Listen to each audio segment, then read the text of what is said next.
There have been two moments where it's felt though I've touched upon the meaning of life.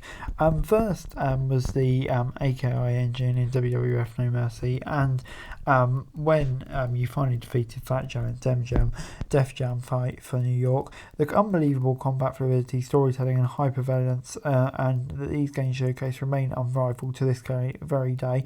Coincidentally enough, these events share the visionary deception of legendary video game developer Hideki Iwashita, the genius behind the AKI engine games, and the decision to make Sean Paul a capoeira fighter. Fast forward 18 years, and the once king of the genre is back to claim the throne with a new potential franchise in Fight Forever.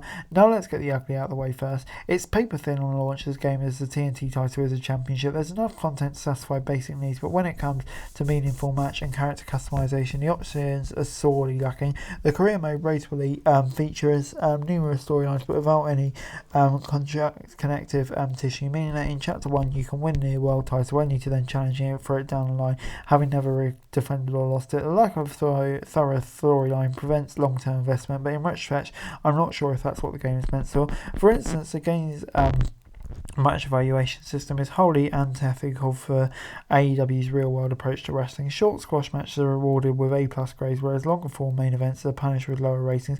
Obviously, the point of comparison many are making with the 2K series, which features a far more simulation-based gameplay, which in my opinion is better executed than Fire Pro Wrestling. Ultimately, it's a bizarre digital world where companies have swapped their in-ring approaches for forcing us to rewire the ways we approach our favourites. However, by playing more of AEW rather than my personal understanding of it to begin to unlock the true fan behind the game, whooping ass and the unbridled excitement of a sicko mid-schooler in 2004.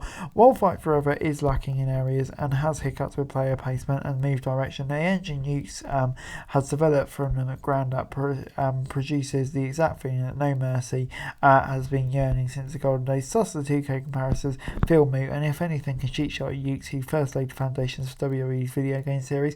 Fight Forever isn't going to satisfy the 2K itch, but it also is trying to become far more than in games with such as WWE All-Stars and NBA Jam.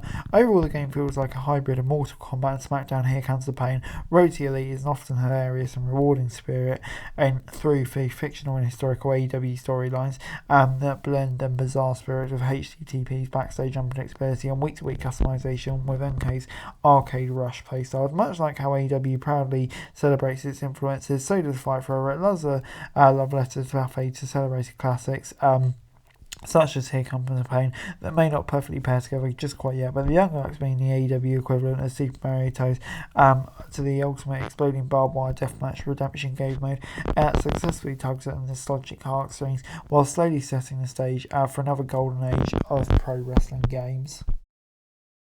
But anyway, guys, that's it video. Thanks so much for watching. To like, share, subscribe, don't forget to comment for daily F1 news and subscribe to the channel. It's going to be greatly appreciated. Thanks very much for watching. Peace out.